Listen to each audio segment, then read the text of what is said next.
আচ্ছা, growing of কটনটা কি এখানে? এখানে বলা হচ্ছে সিড প্ল্যান্টেড, প্রথমে বীজ বপন করা হয় 2 উইকস লেটার। এগুলো ইজি, তোমরা একটু এগুলো একবার চোখ বুলাইলেই পারে যাবা। Consequence process of cotton fibre production, এগুলো ওই তোমার আসলেই যে cotton is fully mature and ready for harvesting approximately 160 days after being planted. তার মানে বীজ বপনের 160 দিন পরে এই কটনটা হারভেস্টিং এর জন্য তোমার তৈরি হয়। হারভেস্টিংটা কি?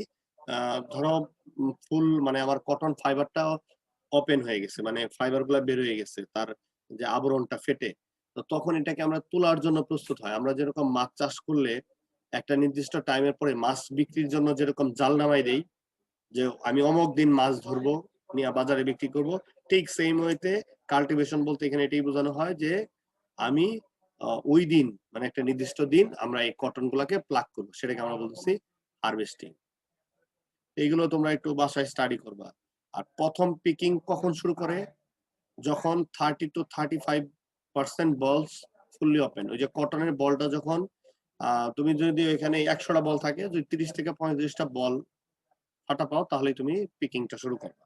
আর সেকেন্ড পিকিং শুরু করবা ফার্স্ট পিকিং এর 15 থেকে 20 দিন পরে। শুনতে পাচ্ছ তোমরা? জি স্যার। আচ্ছা, তোমরা দুই একজন একটু আনমিউট করে রাখো, হ্যাঁ, কথার সময় একটু কথা তোমরা বললে তাহলে আমি বুঝতে পারবো। আচ্ছা, পিকিং মেকানিজমটা কি? ওখানে আমি তোমাদের বলছিলাম পিকিং মেকানিজমের দুইটা জিনিস আছে।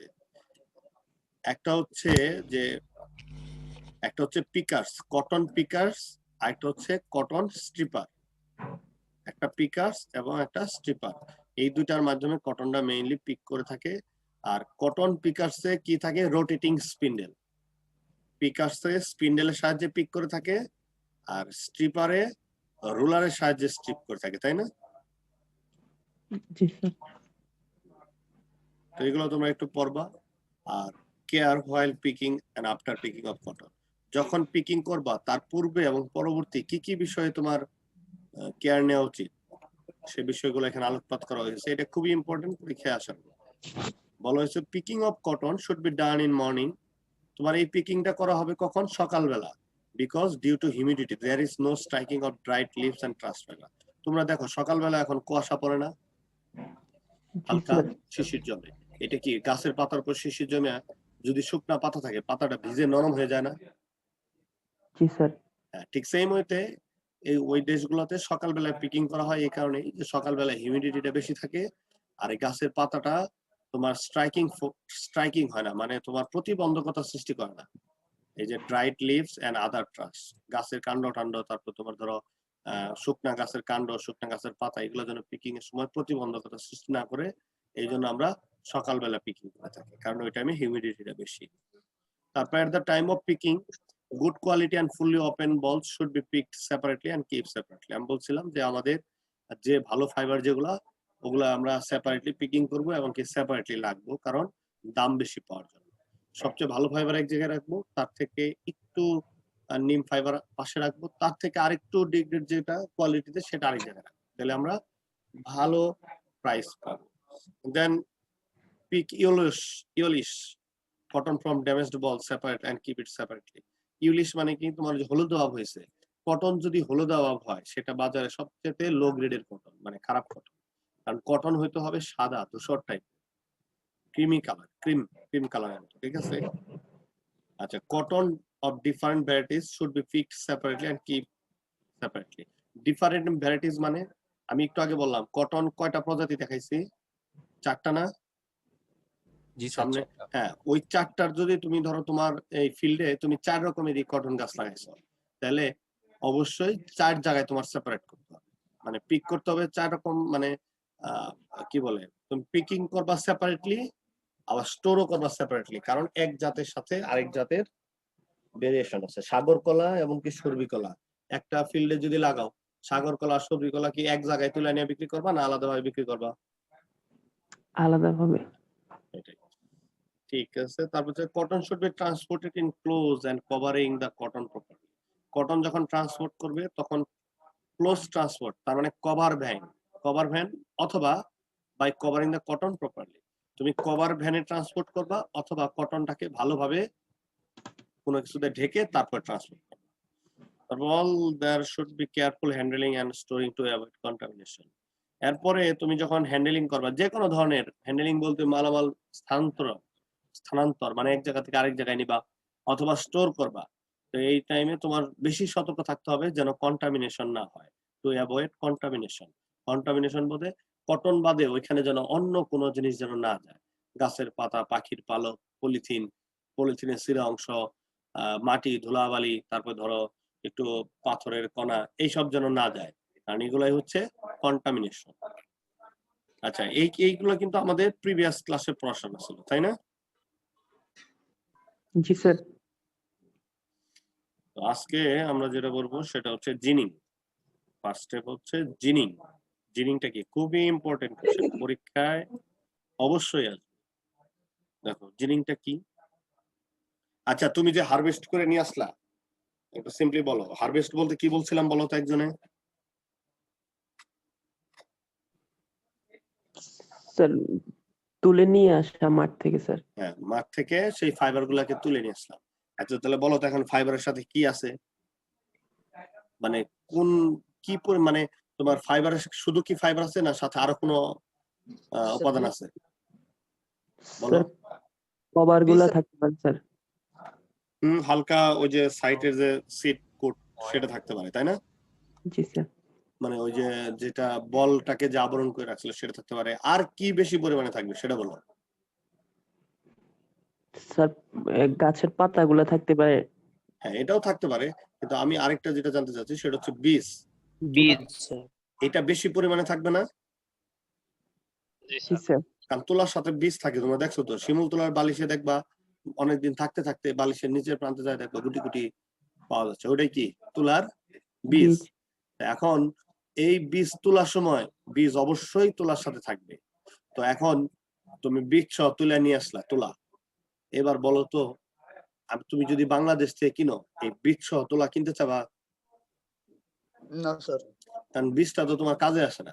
তুমি যদি বীজ সহ তুলা কিনো তাহলে তুলার দামে তোমার কাছে বীজ বিক্রি করতেছে, তাই না? হ্যালো, জি স্যার। তাহলে তুলার দামে তোমার কাছে বীজ বিক্রি করতেছে এক, তাহলে বীজের যা দাম না তার থেকে তুমি বেশি দাম দিয়ে বীজ কিনলা। আচ্ছা, এটা আনতে ট্রান্সপোর্ট খরচ হবে না গাড়িতে? জি স্যার। ধরো 1 টনের ভিতরে যদি 2 কেজি বীজও যদি থাকে, 2 কেজি সাপোজ 1 টনের ভিতরে 2 কেজি বীজ, সে 2 কেজিও তো তোমার ওজন দিয়া ট্রান্সপোর্ট করতে হবে, তাই না? কারণ তোমরা কিন্তু সবাই এটা খেয়াল করবা যে ট্রান্সপোর্ট যখন করা হয় তখন কিন্তু অবশ্যই ওজনে করা হয়। ওজন যত বেশি হবে ট্রান্সপোর্টের রেট তত বেশি হবে, মানে ট্রান্সপোর্ট চার্জ তত বেশি হবে। তো এই জন্য এই যে বীজগুলা যদি কটনের সাথে থাকে তাহলে তুমি তারকে দাম কম দিবা, কারণ বীজ জ্বালা তুমি কিনে নিয়ে আসতেছো, তোমার ট্রান্সপোর্ট খরচ হইতেছে। তারপরে এটাকে যদি বাংলাদেশে এনে ওপেনিং করতে চাও, মানে বীজটাকে যদি সেপারেট করতে চাও তাহলে তোমার খরচ বেশি হবে। এই জন্য যারা চাষি, তুলা চাষি, তুলা চাষ করার পরে তাদের ওইখানে একটা স্টেপস আছে, তাদের কিছু মেশিনারিজ আছে, যে মেশিনারিজ এর মাধ্যমে তুলা থেকে তুলার বীজগুলাকে আলাদা করে, তুলা থেকে তুলার বীজগুলাকে আলাদা করে, সেই প্রসেসটাকে বলা হয় কি জিনিং। সেই প্রসেসটাকে কি বলা হয়? জিনিং। তাহলে আমরা কি বলবো জিনিংটা কি? তুলা থেকে তুলার বীজকে সেপারেট করার প্রক্রিয়াকে জিনিং বলে, তাই না? জি স্যার। তুলা থেকে তুলার বীজকে বিভিন্ন মেশিনের মাধ্যমে সেপারেট করার প্রক্রিয়াকে জিনিং বলে। আচ্ছা দেখি কি লিখছে এখানে, হারভেস্টেড কটন, ওই যে কটন তুমি তুলে আনছো, harvested cotton is called seed cotton because the fibers are still attached to the seed. তুমি যে হারভেস্ট করা যে কটনটা তুমি নিয়ে আসছো সেটাকে মেইনলি তখন সিড কটন বলে। কি কটন বলে? Seed cotton. সিড কটন বলে।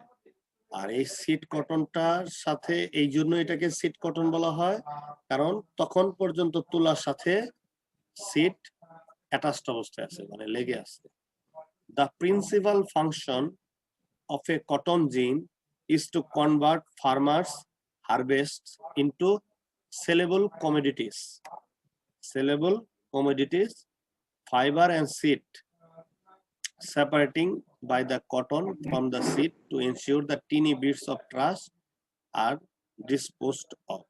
এখানে বলা হচ্ছে the principal function of a cotton gene, মানে কটন জিনের তোমার প্রিন্সিপাল ফাংশন হচ্ছে টু কনভার্ট ফার্মার্স হারভেস্ট। যে কটন জিনের মেইন প্রিন্সিপাল হচ্ছে যে ফার্মার্সের যে হারভেস্টটা থাকবে সেটাকে সেলেবল কমোডিটিসে রূপান্তরিত করবে, মানে বিক্রির উপযোগ্য পণ্যে রূপান্তরিত করবে। কটন জিনের মেইন প্রিন্সিপাল হচ্ছে কৃষকের চাষকৃত যে তুলা সেটাকে সেলেবল কমোডিটিসে রূপান্তরিত করবে। সেটা কিসে কিসে রূপান্তরিত করবে? ফাইবারে এবং সিডে। কারণ বিক্রির উপযোগী করতে গেলে তোমাকে অবশ্যই ফাইবার থেকে সিড গুলাকে আলাদা করতে হবে।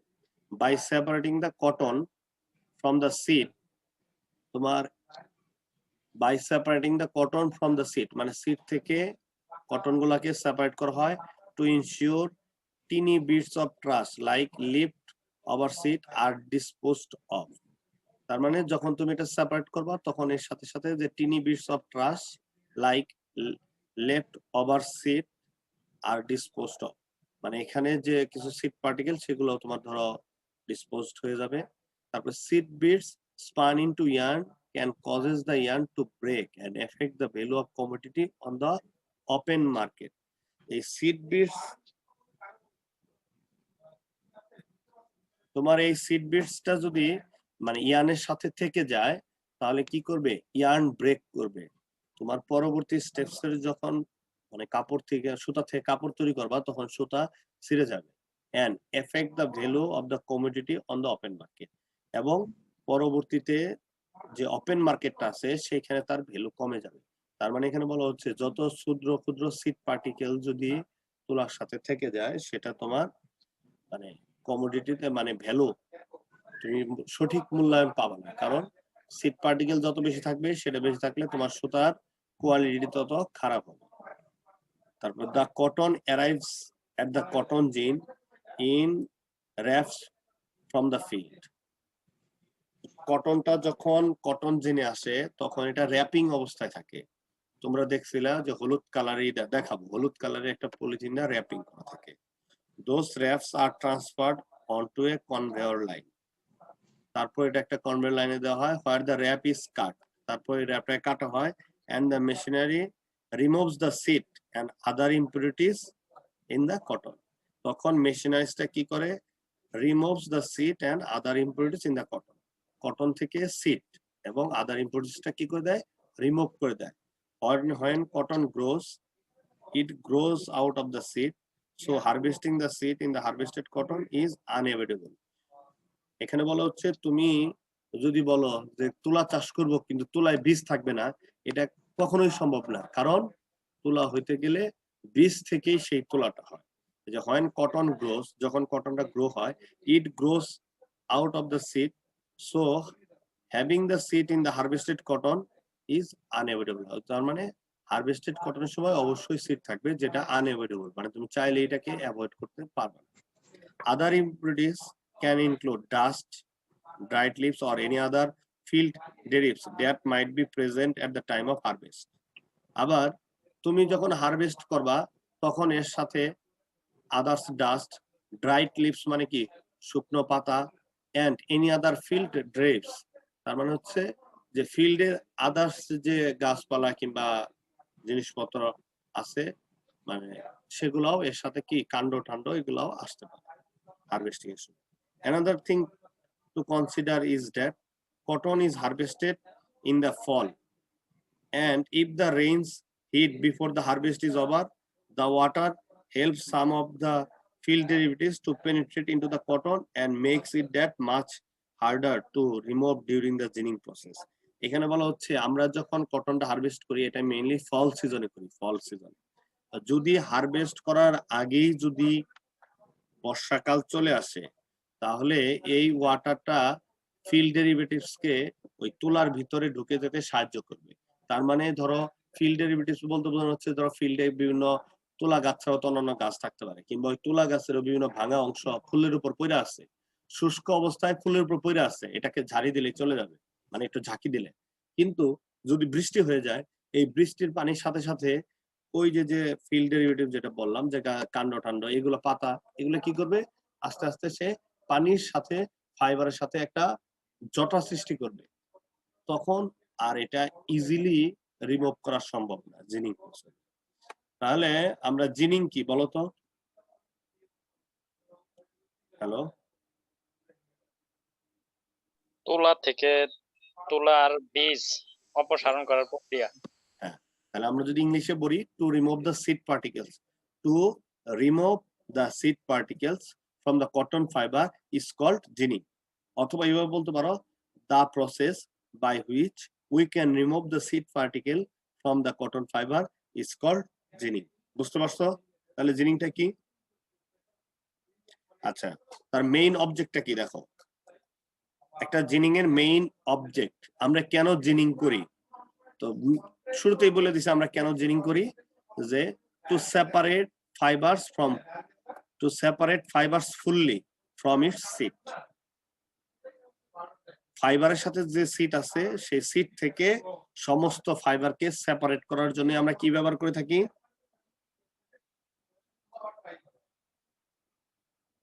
Hello, sir ginning. জিনিং করে তোমরা দুই একজনকে বলছি না আনমিউট করে রাখবা। আচ্ছা, দেন হচ্ছে to collect the seeds and waste together. আরেকটা হচ্ছে to collect the seeds and waste together. তার মানে আমরা যে সিডটা পাইলাম এর সাথে যে আদার্স কিছু ওয়েস্টেজ আছে সেটাকে আলাদা করার জন্য আমরা এটা ব্যবহার করে থাকি। একটু লাইনে থাকো। স্যার আসসালামু আলাইকুম। জি স্যার,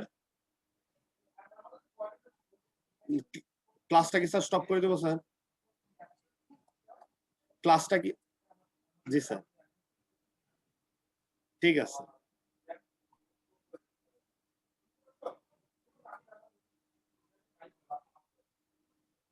হ্যালো, জি স্যার। একটু তুমি একটু লাইনে থাকো। হ্যাঁ, আমি ওই যে অফিসের একটা ইয়ে আসছে তো।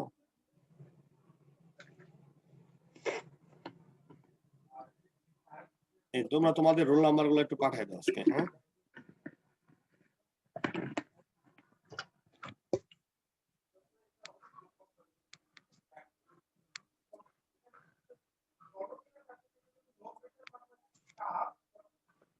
আসাদ ভাই, ওই যে রফিক স্যারকে নিয়ে আপনি একটু প্রিন্সিপাল স্যার রুমে যান, উনি ডাকতেছে, ওই লোক আসছে। আচ্ছা, তাহলে ফার্স্ট হচ্ছে to separate the fibers fully from its seed. মানে জিনিং এর মেইন একটাই অবজেক্ট, সেটা হচ্ছে ওই বীজ থেকে ফাইবারকে সেপারেট করা। আচ্ছা, বীজ থেকে যদি ফাইবারটা নিয়ে যাও তাহলে নিচে কি পড়ে থাকবে? সিড পড়ে থাকবে আর আদার্স ওয়েস্টেজ থাকবে, সেগুলোকে কালেক্ট করা হয়। To collect fiber without any faults, তুমি ফাইবার গুলোকে কালেক্ট করবা। আর একটা হচ্ছে ginning clean the fibers and package them for commerce. যে জিনিং কি করলো, তাহলে তোমার ফাইবার গুলাকে ক্লিন করলো, তারপর প্যাকেজ দেম ফর কমার্স, মানে পরবর্তী তোমার কমার্শিয়াল অ্যাক্টিভিটির জন্য সেটাকে সে প্যাকেজ আকারে রূপান্তরিত করলো। এটাই হচ্ছে জিনিং এর মেইন অবজেক্ট। তবে তার মেইন অবজেক্ট হচ্ছে to separate the fibers fully from its seed. এটা করতে গেলেই বাকিগুলো হয়ে যাবে। আচ্ছা, faults of ginning process. Ginning প্রসেসের কি ফল্টস হয় দেখো। জিন কাট দ্য ফাইবার, এই জিনিং করতে যায় অনেক সময় ফাইবার গুলাকে কেটে ফেলে। তাহলে 28 মিলিমিটার ফাইবার মাঝখানে যদি কেটে যায়, এটা কি আর লম্বা থাকলো না ছোট হয়ে গেল? ছোট হয়ে শর্ট ফাইবার হয়ে গেল। এইটা একটা মেইন প্রবলেম। আর এটা হচ্ছে ক্রাস্ট দ্য সিড। ক্রাস্ট মানে কি? সিডটা তো দেখছো গোল জিনিস, তাই না? এটাকে জি স্যার। যদি জোরে চাপ দেয় কোন একটা জিনিস দেয়, তাহলে এটা ভাঙিয়া গুড়া গুড়া হয়ে যাবে না? জি স্যার। এই ভাঙিয়া গুড়া গুড়া হলে তোলার সাথে আটকা যাবে। তো এটাও একটা জিনিং ফল্টস। তাহলে কি বীজ তুমি সেপারেট করবা কিন্তু ক্রাশিং এর মাধ্যমে না, মানে আস্ত বীজ সেপারেট করার চেষ্টা করবা। আর একটা হচ্ছে নেফস ফরমেশন। নেফসটা তোমাদের খুবই নতুন একটা টার্ম। নেফসটা হচ্ছে ওই যে অনেকদিন চুল না আশ্রাইলে, লম্বা চুলে শ্যাম্পু না করলে জটা বাঁধে না? তোমরা দেখবা বিভিন্ন পীর সাহেবের মাজারে বিভিন্ন ধরনের সাধুরা থাকে, তাদের দেখবা চুল জটা বাইদা লম্বা শক্ত হয়ে রয়েছে, তাই না? জি স্যার। আচ্ছা, ওইটা এই জটাটাকেই বলা হয় নেফস। অথবা তুমি দেখবা মেয়েদের কয়েকদিন চুল না আশ্রাইলেই তাদের চুল বলে যে জটা ধরে গেছে, চুলে আশ্রাইতে পারতেছে না। তো ওই যে চলে চলে তখন কি এটা কি আলাদা কোনো জিনিস এসে গিরো দিয়ে গেছে না চলে চলে আটকে গেছে? চুলে চুলে আটকে হ্যাঁ, গেছে। একটা চুলে আর একটা চুলের সাথে এমন ভাবে মনে করা প্যাচপুস লেগে গেছে যে কারণে আর ছাড়তেছে না, স্ট্রেট হইতেছে না। তো এই জিনিসটাকেই বলবো নেপস। চুলের বেলায় যদি এরকম হয়, এটা ফাইবারের বেলাও এরকম হয়। ফাইবার গুলা যদি নিজেদের মধ্যে মনে করো যে একটা সিটকে কেন্দ্র করে, মানে একটা বীজকে কেন্দ্র করে যদি ওরা দলা পাকায় যায় ক্ষুদ্র বলের মতো, তখন এটাকে আমরা বলবো নেপস। তাহলে আমরা যদি এটাকে বইয়ের ভাষায় বলতে চাই তাহলে বলবো এনটেঙ্গেলমেন্ট অফ ফাইবারস। এনটেঙ্গেলমেন্ট অফ ফাইবারস তার মানে ফাইবারের জটলা। এনটেঙ্গেলমেন্ট অফ ফাইবারস ইজ কল্ড নেপস। তো ওই যে তুমি যখন ফাইবার গুলাকে নিয়ে বিভিন্ন মেশিনের মধ্যে দিবা, তখন বিভিন্ন রোলারের বাড়ির ফলে কি হয়ে যাবে? নেপস সৃষ্টি হয়ে যাবে। তো এটাকে আমরা নেপস বলি। আচ্ছা, টু মাচ ওয়েস্টেজ আরেকটা হলো টু মাচ ওয়েস্টেজ। তার মানে তুমি বেশি পরিমাণে ফাইবার ওই সিটের সাথে ফালাই দিলা, তাহলে সেটাও একটা ফল্ট হতে পারে। যখন বীজ সেপারেট করবা তখন কি শুধু বীজে যাবে না সাথে একটু ফাইবারও যাবে? সাথে কিছু ফাইবারও যাবে। তো সেটা যদি বেশি পরিমাণে যায় সেটা হচ্ছে টু মাচ ওয়েস্টেজ। এটাও হচ্ছে কি এটা জিনিং এর ফল্ট। আচ্ছা, types of ginning. Types of ginning to gin stand, মানে আমার এখানে একটা মেইন পার্টস হচ্ছে জিন স্ট্যান্ড, তার উপর ভিত্তি করে টাইপস অফ জিনিং। জিনিংটা হচ্ছে তিন ধরনের, একটা হলো saw ginning, roller ginning, McCarthy ginning. Saw ginning, roller ginning, আর একটা হচ্ছে কি ম্যাকার্থি জিনিং। শুনতে পাচ্ছ সবাই? জি স্যার। আচ্ছা, মডার্ন জিনিং প্ল্যান্ট ডায়াগ্রাম। আচ্ছা, তার আগে আমরা একটু ভিডিও দেখে আসি, অনেকক্ষণ পড়াচ্ছি তো, ভিডিও দেখলে তোমাদের ভালো লাগবে।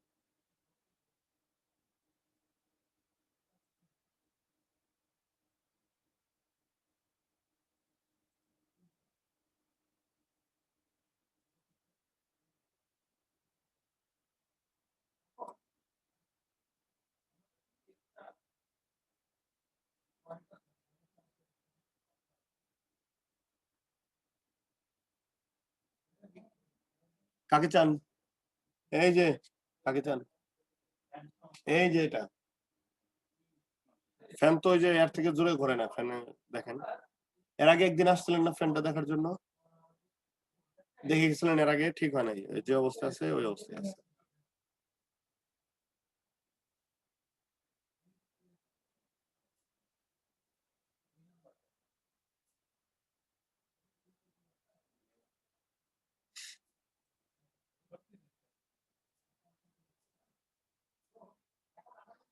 হ্যালো, স্যার হ্যাঁ তোমরা শুনতে পাচ্ছ? আমি ওই যে তোমাদের জন্য ভিডিওটা নিয়ে আসতেছি, এবার দেখতে পারবা। দেখো তো, স্ক্রিন দেখা যায়? হ্যালো, জি জি স্যার স্যার, দেখা দেখা যাচ্ছে। জি যাচ্ছে। স্যার দেখা যাচ্ছে। ভিডিওটা দেখতে থাকো।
হ্যালো,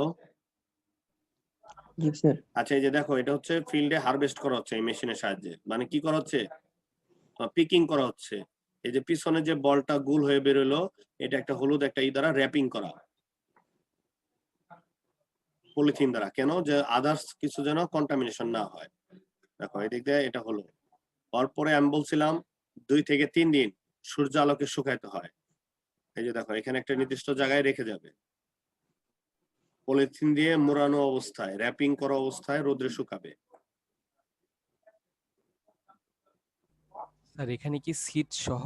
হ্যাঁ, এটা সিট সহ, এটা সিট কটন, মানে মাত্র ফিল্ড থেকে এনেই এখানে রাখা হচ্ছে।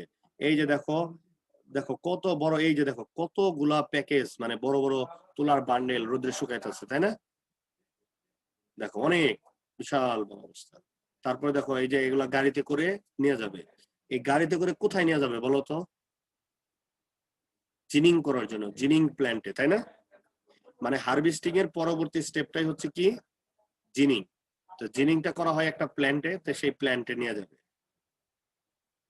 এই দেখো দা জিনিং প্রসেস। হ্যালো,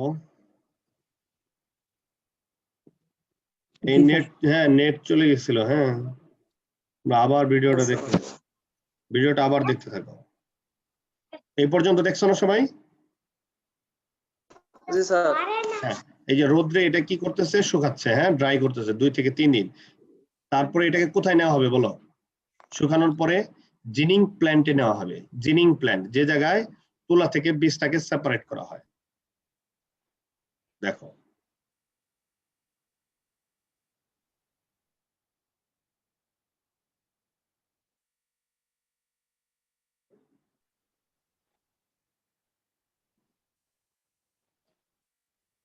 দেখতেছ? জি স্যার। দেখো কনভেয়র বেল্ট, শোনো এগুলা কিন্তু এই যে আগাচ্ছে, কিভাবে আগাচ্ছে, নিচে একটা বেল্ট রাখা আছে। আমরা যেরকম ওই যে বিভিন্ন মার্কেটে গিয়ে দাঁড়াইলেই একটা সিঁড়ি তোমাদেরকে সামনের দিকে নেওয়া যায় না, একতলা থেকে দোতলায়, ঠিক সেম ওয়েতে এখানে একটা বেল্ট ঘুরতেছে। এই বেল্টের উপরে যদি বসাই দাও আর বেল্টটা যদি ঘুরে, তাহলে কি হয়ে যাবে? সামনে সামনে আস্তে আস্তে সামনের দিকে মুভ করবে। এই যে দেখো আস্তে আস্তে সামনে এগিয়ে যাচ্ছে। এই যে দেখো পলিথিনটা কেটে দিচ্ছে, দেখছো? জি স্যার। এই দেখো পলিথিনটা সেপারেট করতেছে এই যে দুইজন অপারেটর। তারপর এটাকে মেশিনে ফিট করা হবে। এই যে নিচে যে জায়গাটা রাখা হয়েছে গুল গুল, এর উপরে রাখলে এটা কি হয়ে যাবে, সামনে আগায়। এই যে মেশিনটা, মেশিনে দেওয়া হচ্ছে। এই যে ডাক লাইন, এগুলোকে পাইপের মাধ্যমে ডাক লাইন, এয়ার সাকশনের মাধ্যমে আনা হচ্ছে। দেখো তারপরে কি হয়। আচ্ছা, জিনিং প্রসেসের জিনিং যেন কয় ভাবে করা যায়? 3 ভাবে। 3 ভাবে। আচ্ছা, আমরা জিনিংটা কেন করি? জিনিংটা কেন করি? স্যার কটন সিট গুলা ফ্যাব্রিক রিমুভ করার জন্য। আলাদা করার জন্য। আচ্ছা, তাহলে এই যে দেখো আমরা যে এখানে নিয়ে আসছি, এটা তো একটা জিন ইন্ডাস্ট্রি বলা চলে, জিনিং প্ল্যান। এখানে অনেক ধরনের মেশিন আছে। এখন একটা বীজকে সেপারেট করতে গেলে তার একটা প্রসেস লাগবে না? এমনি এমনি তার সেপারেট হবে না। তার কি কি প্রসেস ওই প্ল্যান্টের, সেটা আমরা একটু দেখে নিই। ডায়াগ্রামটা কেমন হবে। তুমি যদি একটা জিনিং প্ল্যান্টে যাও, জিনিং প্ল্যান্টে গিয়ে দেখবা এই স্টেপটা আছে। একটা হচ্ছে প্রথমে হচ্ছে ফিডার, নাম কি প্রথমে? ফিডার, যে ফিড করে। ফিডার পরে হবে ড্রায়ার। ড্রায়ার তার মানে সে কি করে, ড্রাইং করে, তাই না? ড্রাই থেকে ড্রায়ার। ড্রাই মানে কি?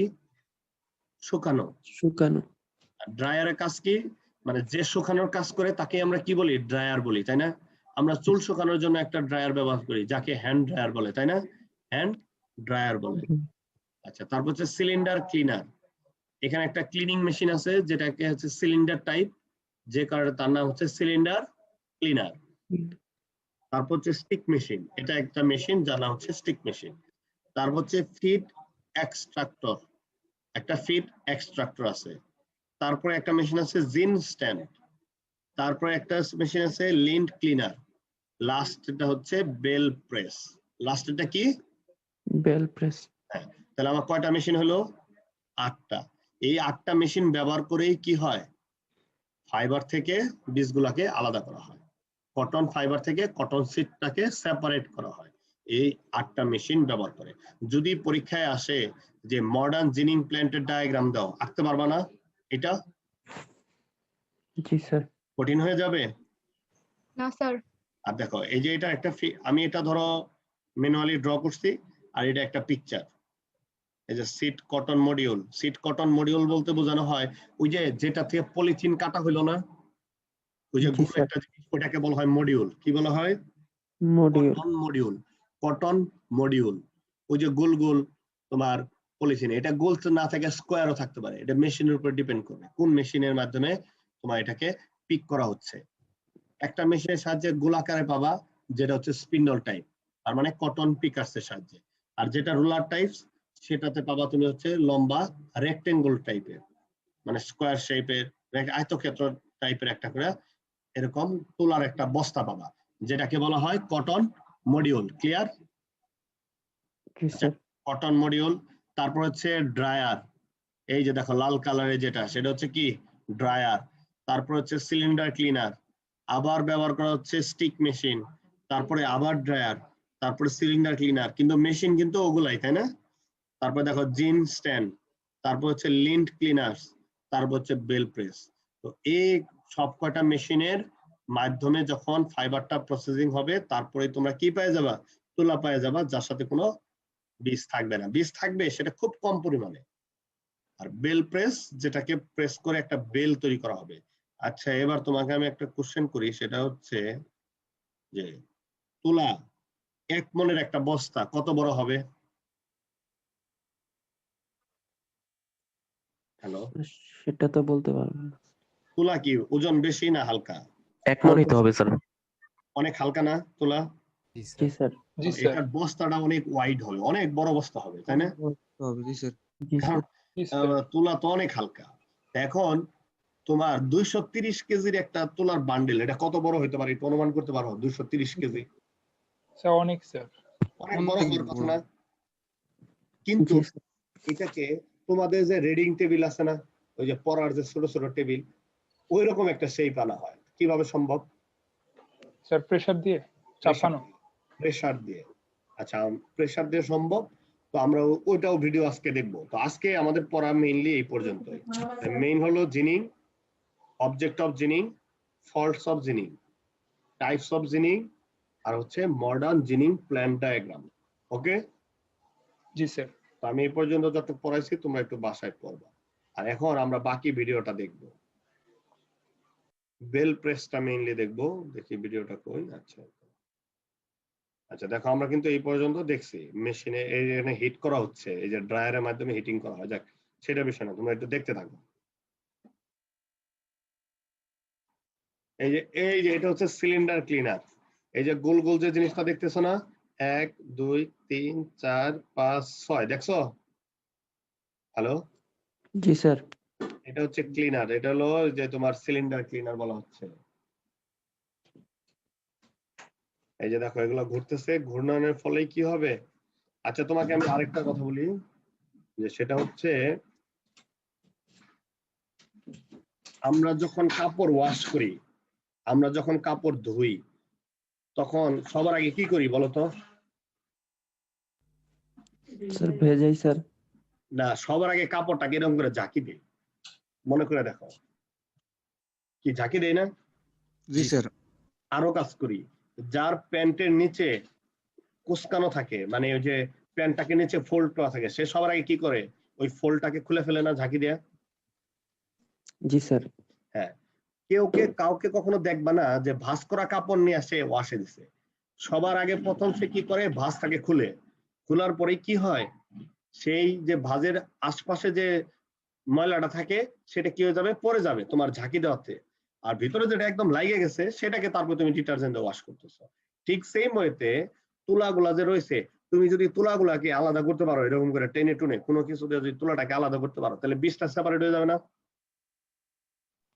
জি স্যার। তুমি একটু বাসায় একটু যদি তুলা যদি থাকে নিয়ে দেখো, তুলাটা হয় কি ওই তোমার ওই বীজের সাথে লেগে থাকে। তো কোনোভাবে যদি ফাইবার গুলাকে এরকম টেনে টেনে যদি আলাদা করতে পারো, দেখবা বীজটা নিচ দিয়ে পড়ে গেছে। কারণ তুলার থেকে ওই বীজের ওজনটা বেশি, 2-3টা ফাইবারের থেকে বীজের ওজনটা বেশি। ঠিক সেম ওয়েতে এই যে মেশিনটা, এই মেশিনের যে রোলার গুলো আছে, এই রোলারটা কি করতেছে? তুলাটাকে বিট করতেছে, মানে বাড়ি দিতেছে। মানে এই একটা রোলার পাশের রোলারের ফাইবার সাথে এরকম ফ্রিকশন হচ্ছে। তাহলে কি হবে? ফাইবার থেকে ফাইবার গুলো আলাদা হয়ে যাবে, বীজটা আস্তে করে নিচে পড়ে যাবে। এই যে দেখো কিভাবে বীজগুলা নিচে পড়ে যাচ্ছে, দেখছো? এই যে উপর দিকে কিছু বীজ উপর দিকে চলে যাবে। এই যে দেখো, এই যে সেন্ট্রিফিউগাল ফোর্সের কারণে, এই যে দেখো, এই যে ঘূর্ণনের কারণে বীজগুলা বাম সাইডে চলে আসতেছে। এগুলো হলো বিভিন্ন মেশিন, হলো জিন স্ট্যান্ড। এটা বলছিলাম না, জিন স্ট্যান্ড, জি এই স্যার। মেশিনটা। এই যে দেখো এখানে কি হচ্ছে, এই যে দেখো এখানে তুলাগুলা সাদা সাদা তুলা আইসা জমতেছে, উপরে রোলার ঘুরতেছে, নিচে রোলার ঘুরতেছে। এই দুই রোলারের মাঝখানে পড়ে সেই তুলাটা কি হচ্ছে, ফাইবার গুলা সেপারেট হয়ে যাচ্ছে, আর এই যে বীজ গুলা নিচ দিয়ে এই যে নিচ দিয়ে পড়ে যাচ্ছে। আচ্ছা, আমি এটা ভিডিও লিংক তোমাদেরকে দিয়ে দিবনি, হ্যাঁ, তারপর তোমরা একটু বাসায় দেখো।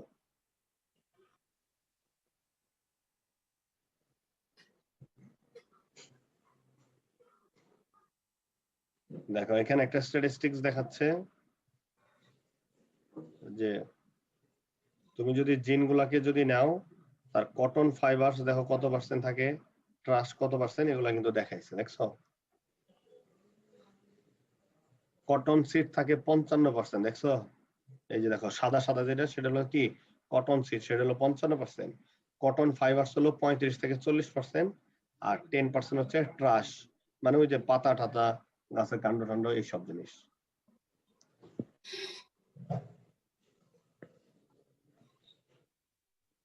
আমি তোমাদের বেল প্রেসটা দেখাবো। এই যে দেখো বেল প্রেস, ওই যে ফাইবার গুলো আসলো, এই দেখো দেখো এই যে ছোট যে জিনিসটা যাচ্ছে, এটার ওজন 230 কেজি, 235 কেজি। ওই যে দেখো এই তুলাটার পিছনে ওই একটা জিনিস নিচে নামতেছে, ও কি করতেছে, হাইড্রোলিক ভাবে প্রেস করে ওই জিনিসটাকে একদম ছোট বানাই দিতেছে। এই যে দেখো তুলে নিয়ে আসলো, দেখছো কত ছোট। জি স্যার। আর এই যে স্ট্র্যাপ, এটা দ্বারা ওইটাকে কি করে দিল, বাইদা দিল, যাতে আর না খোলে। স্ট্র্যাপ দ্বারা, মানে প্লাস্টিকের চিকন ফিতা দ্বারা।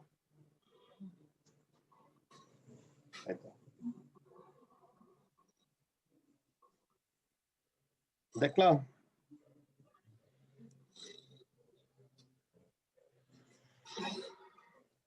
স্যার যদি হ্যাঁ, বলো। হ্যালো, হ্যালো, শুনতে পাচ্ছ? হ্যালো,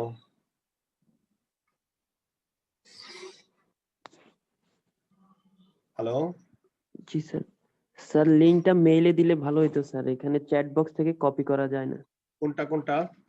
স্যার যে লিংকটা আপনি মাত্র দিলেন ইউটিউবে, চ্যাট বক্স থেকে কপি করা যায় না না, স্যার। আমি তো এখনো কোনো লিংক তোমাদেরকে দেই নাই। স্যার দিব কেউ বলছি। একজন ও স্যার এটা একটা লিংক পাঠাইছে কেউ একজন স্যার। ও, এটা শোনো, এটা তুমি ইউটিউবেই পাবা। তুমি যদি এটা যে আমি তোমাদেরকে দেখাচ্ছি, এটা কিন্তু ইউটিউব থেকে। তুমি যদি আমি লেখা বলে দেই, কি লিখে সার্চ দিবা, দিলেই পেয়ে যাবা। ওইতে হয়তো বা ওইটা একজনে কেউ করে দিয়েছে। সেটা হলো journey of cotton from farm to fabric. Journey of cotton from farm to fabric, অথবা জার্নি অফ কটন দিলেই এই ভিডিওটা তোমরা ইউটিউবে পাওয়া যাবা। হয়তো বা এটা কেউ ওই যে ওর কাছে ছিল, সে হয়তো বা দিয়ে দিচ্ছে। আর আমি তোমাদেরকে মেইলে দিব, ঠিক আছে? তো আজকে তাহলে এই পর্যন্তই। কারো কোনো কোশ্চেন আছে? হ্যালো, না স্যার। তাহলে তোমাদের যদি কারো কোনো কোশ্চেন না থাকে, তাহলে আমি তোমাদের বিদায় নেই। আর তোমরা সবাই ভালো আছো তো নাকি? জি স্যার। আলহামদুলিল্লাহ স্যার, ভালো আছি। আপনি ভালো আছেন? আপনি ভালো আছেন? কারো কোনো সমস্যা টমস্যা নাই তো নাকি? না স্যার। কোনো সমস্যা থাকলে শেয়ার করো, ঠিক আছে? স্যার আমার নেটের সমস্যা স্যার, বারবার ডিসকানেক্ট হয়ে যায়। আচ্ছা আচ্ছা, ঠিক আছে। ওই নেটের সমস্যা তো অন্য, মানে এমনি আর কোনো সমস্যা থাকলে পড়াশোনার ব্যাপারে যে বুঝতেছো না, আমার কাছে বইলো, আমি তোমাদেরকে সেটা সলভ করে দেওয়ার চেষ্টা করবো। হ্যাঁ, আর আমার পড়া কি তোমরা বুঝতে পারো? জি স্যার, ভালোভাবে বুঝতে পারি স্যার। আচ্ছা, পড়া যদি না বুঝতে পারো আমাকে বলবা যে স্যার বুঝি নাই, ওই জিনিসটা আবার একটু দেখাই দেন, আমি তোমাদেরকে আবার দেখাই দিব। যেহেতু তোমরা ফার্স্ট ইয়ার, অনেক কিছু কঠিন মনে হবে, তবে সহজ হয়ে যাবে, ঠিক আছে? ভয় পাওয়ার কিছু নাই। স্যার আমরা অ্যাসাইনমেন্ট জমা দেওয়ার পরে কনফার্মেশন মেইল যদি না পাই, তাহলে স্যার আমরা কেমনে বুঝবো যে আমরা অ্যাসাইনমেন্ট জমা দিয়েছি? শোনো, তোমরা যারা অ্যাসাইনমেন্ট জমা দিছো, যে অ্যাসাইনমেন্টটা পায় নাই সে স্যারই তোমাদের নক দিবে যে তোমাদের অ্যাসাইনমেন্ট পাই নাই। এখন দেখো তোমরা স্টুডেন্ট কতজন, তোমরা অলমোস্ট কত 250 স্টুডেন্ট। একটা স্যার যদি তোমাদের ক্লাস নেয়, সেকেন্ড ইয়ারে ক্লাস নেয়, 500 মেইলের রিপ্লাই যদি দিতে যায়, কি অবস্থা বুঝতেছো? জি স্যার। এই জন্য স্যাররা পাচ্ছে, তোমরা যাদেরকে অ্যাসাইনমেন্ট দিচ্ছ তারা অবশ্যই অ্যাসাইনমেন্ট পাচ্ছে, তারা অ্যাসাইনমেন্ট স্টোর করতেছে। তারপরে দেখবা একদিন হয়তো স্যারই তোমাদেরকে একটা লিস্ট দিবে হয়তোবা, যে এই তোমরা কিন্তু এই কয়েকজন কিন্তু তোমাদের পাচ্ছি না, তখন দেখবা যে তখন তোমরা আবার তখন সাবমিট করে দেবা। ঠিক আছে? জি স্যার, ধন্যবাদ স্যার। ওকে, তাহলে তোমরা তো ভালো থাকো। হ্যাঁ, জি স্যার, আপনি ভালো থাকবেন। ওকে, ঠিক। আসসালামু আল্লাহ আলাইকুম হাফেজ। স্যার। ওয়ালাইকুম আসসালাম। আসসালামু আলাইকুম।